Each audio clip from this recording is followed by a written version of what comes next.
সুপ্রভাত, যেখানেই থাকো বন্ধুরা, আশা করি সকলেই ভালো আছো। দেখো, বাগানে ঘাস ওঠানোর সময় এই গাছটা উঠে যায়।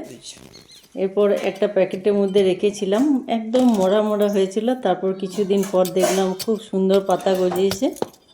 এরপর আরও কিছুদিন পর দেখছি একটা খুব সুন্দর ফুলও এসছে। তাই একে একটু এই টবের প্যাকেট থেকে, ছোট্ট প্যাকেট আছে তো, ছোট্ট প্যাকেট থেকে এখানে তুলে টবে দিয়ে দেবো।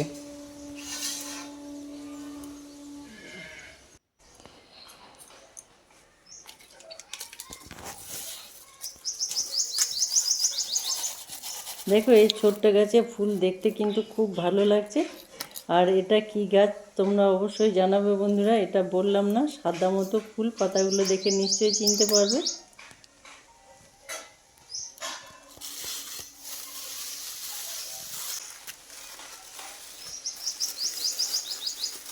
দেখো, কাছে থেকে পরিষ্কার দেখে বুঝতে পারছো কি যে এটা কি গাছ।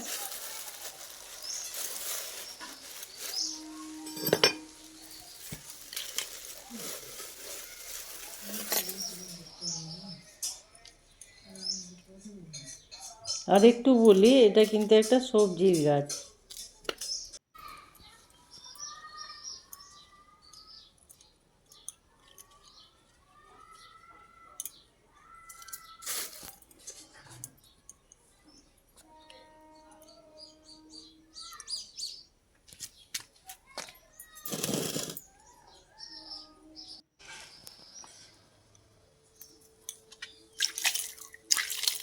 এবার দেখো, কয়েকটা লঙ্কা ধরার পর কিন্তু এই গাছটা একদম মিলিবাগে সমস্ত পাতা সব নষ্ট করে ফেলেছে। ওকে এইভাবে কয়েকটা দিন একটু জল দিয়ে ধুয়ে পোকাটা কিন্তু অনেক কমেছে। এরপর নতুন পাতা বেরোবে। আজ তো সারাদিন অনেক কিছু আছে বন্ধুরা, সঙ্গে থাকবে আর দেখতে থাকো। দেখো, এখন বর্ষা, নদীর জল কত সুন্দর, একদম স্বচ্ছ, এতটাই পরিষ্কার, আয়নায় মুখ দেখার মতো পুরো প্রতিচ্ছবি পড়ছে। আর বর্ষার সময় থাকে একদম ঘোলা। নদী ভর্তি থাকলে জলটা ভালো থাকে না। দেখো, আমরা যেমন ছোটোবেলাতে ঠিক এমন আসতাম। আজকে তো বিশেষ একটা দিন, শিবরাত্রির দিন। দেখো, এরা দুই ভাইয়ে চলে এসছে সাইকেল নিয়ে, বেশ নদীর ধারে অনেকটা দূরে। আর হাতটা ধুয়ে একদম অনেকগুলো ফুলও তুলে ফেলেছে।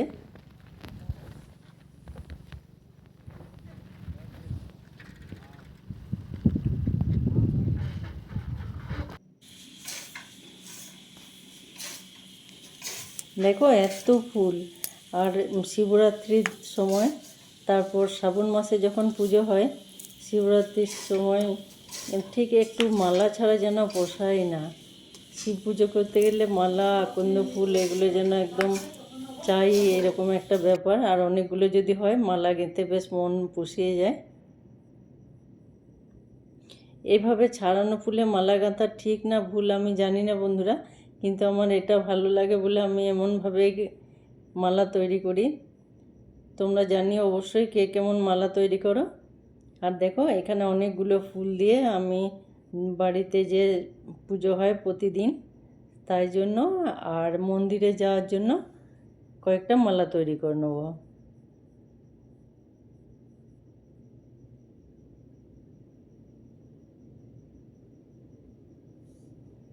দেখো, ঘরে প্রতিদিন যে নিত্য সেবা করি,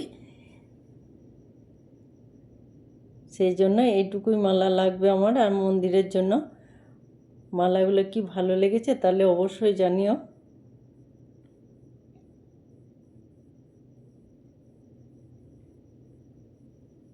মালা হয়ে গেল, এরপর বাড়ির পুজো, রান্না সমস্ত সেরে তারপর যাব মন্দিরে। ওইখানে তো ঠাকুরমশাই একটু দেরিতে আসে, তাই আমরাও একটু দেরি করে যাব। দেখো, 4টে মালা একদম কমপ্লিট।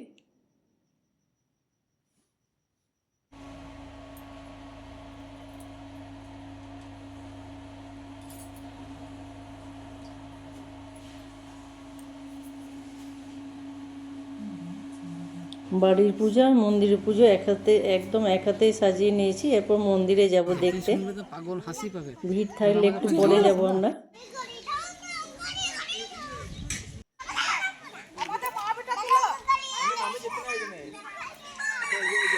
তুলো মানে দেখবে কেমন ঝকঝকে আসছে সেটা দেখবে।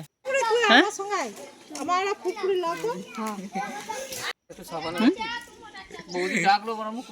না না, ভালো করেছে ভালো করেছে। হুম হুম হুম সবারই তুলছে।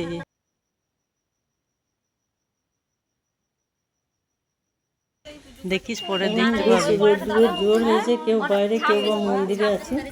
আর যারা এখানে পুজো সেরে ফেলছে তাদের মধ্যে কেউ কেউ আবার যাবে। আমাদের এখান থেকে পাহাড়ের চর কিন্তু বেশি দূর না, এখান থেকে তারা পাহাড়ের চরে কেউ কেউ যাবে। আর এবার ভিড় তো কমেছে, এবার আমরা আসবো। যে লাল শাড়ি পরে তো মাকে ভালো লাগছে।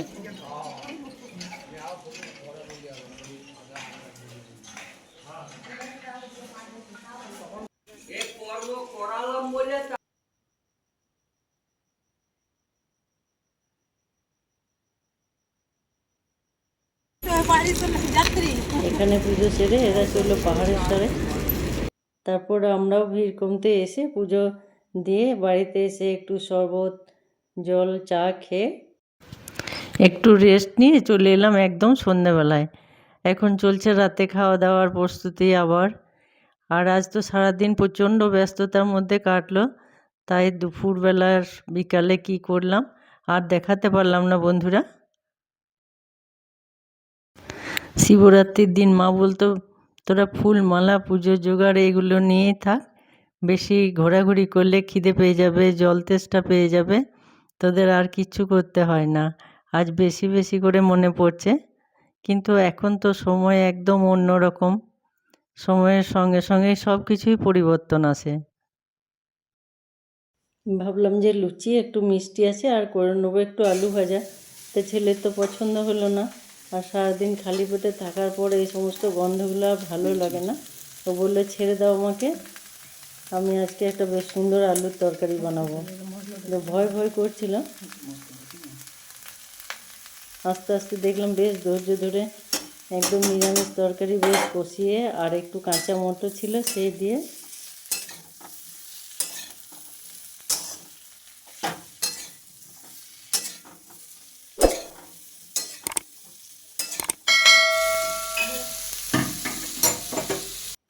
একটুখানি নুন মিষ্টি দিয়ে গরম জল দিয়ে দিলাম। তরকারির রঙটা দারুণ এসছে। আর এদিকে লুচিগুলো বেলে আমরাও এক এক করে ভেজে নেব।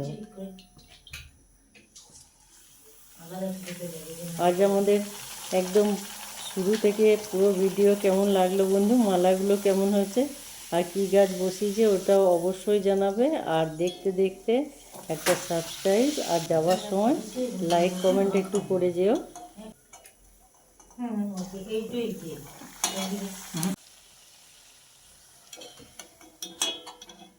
পুরো ভিডিও কেমন হয়েছে অবশ্যই জানাবে বন্ধুরা। আমাদের রাতের মেনুতে আছে দেখো, ছেলে তরকারিটাও কিন্তু দারুণ করেছে কাঁচা মটর আর আলু দিয়ে।